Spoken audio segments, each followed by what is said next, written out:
There are cases that close with relief. There are cases that close with justice. And then, there are cases that never close at all.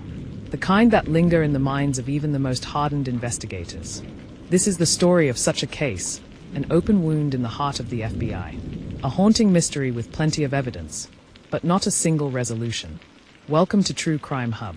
Today, we delve into a case so disturbing, so unrelenting, that decades later, it still leaves agents speechless. The victim, a teenage girl found murdered under strange circumstances. The suspect, unknown. The motive, obscured by layers of silence and mischances. And the clues, chilling, incomplete, and taunting. Stay with us as we unpack a story filled with coded messages, ignored warnings, and a potential killer who may still be out there. It was October 7th, 1989, a Saturday. Leaves covered the forest floor in Fairfax County, Virginia, creating a patchwork of reds, browns, and yellows. As hikers made their way through the Hemlock Overlook Regional Park, a dog belonging to one of them darted into a thicket near the edge of a clearing. The dog wouldn't stop barking. Curious, the hikers approached, only to stumble upon something horrifying. There, partially covered in leaves and debris, lay the body of a young girl. Her clothing was clean and pressed, a white blouse, a navy blue skirt, socks, and shoes with barely any wear. Her auburn hair was neatly braided, tied off with blue ribbons. Her arms were folded across her chest. She had been placed there intentionally, as if someone wanted her to be found. Authorities were called immediately. Within hours, the area was swarming with local police and FBI agents. Crime scene tape went up. Drones and dogs were deployed. But the site offered almost nothing. No footprints. No tire tracks. No defensive wounds on the girl. She was a ghost. Autopsy confirmed she had been strangled. Time of death, likely 48 to 72 hours before discovery. Toxicology found no drugs or alcohol. Her nails were clean. No sexual assault. It was as if someone had prepared her for death. Inside her jacket pocket were 3 strange items. A handwritten note with cryptic symbols, a necklace made of twisted copper with an unfamiliar pendant, and a page torn from a book titled Gods and Monsters of Ancient Greece. No missing persons report matched her description. And with no leads, the FBI named her the Fairfax Jane Doe. The note found in her pocket became the FBI's first major clue. It was filled with odd sequences, combinations of Greek letters, triangles, slashes, and numbers. Here's a sample. 703, EOS watches. Silence ends. 91 ON Hex Red Orchard. 6 trees, 1 sacrifice. Cleanse, Ophiuchus, he knows. The FBI turned the note over to the CRU, the Cryptanalysis and Racketeering Records Unit. Seasoned agents with experience decoding cartel messages, terrorist communiques, and cult manifestos went to work. What they found was more disturbing than clarifying. EOS was the Greek goddess of dawn. Ophiuchus is the so-called 13th zodiac sign, associated with healing and rebirth. And Red Orchard, 6 trees matched a forgotten grove in Fairfax known locally for old Civil War graves. Did this mean she was part of a ritual? Or was someone using mythological references as metaphor? Weeks passed, then months.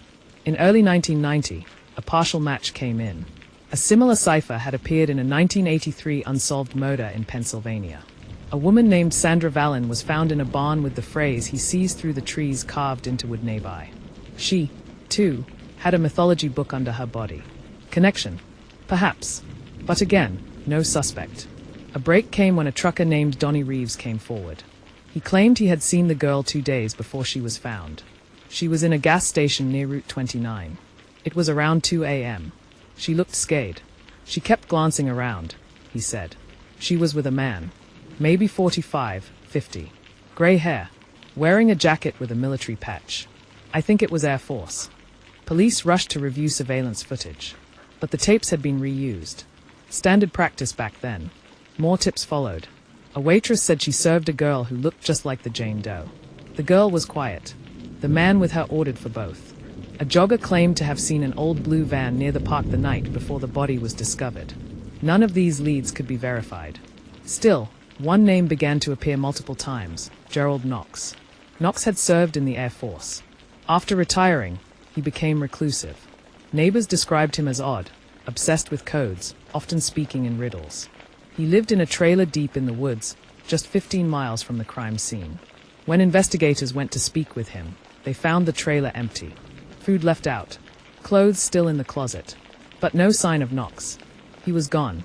A nationwide alert was issued. But Knox was never seen again.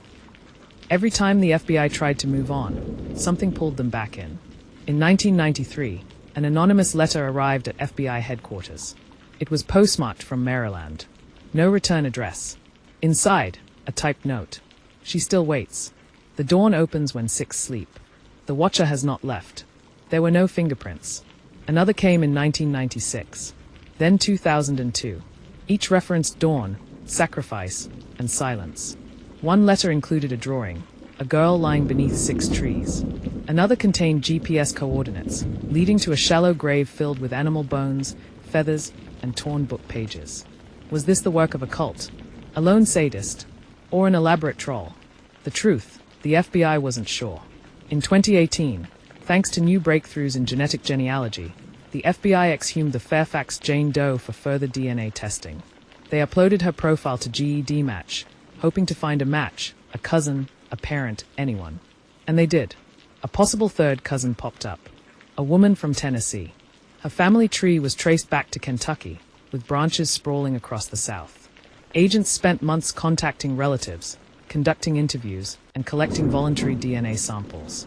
But the tree was too wide, too scattered. Many relatives were unwilling to cooperate.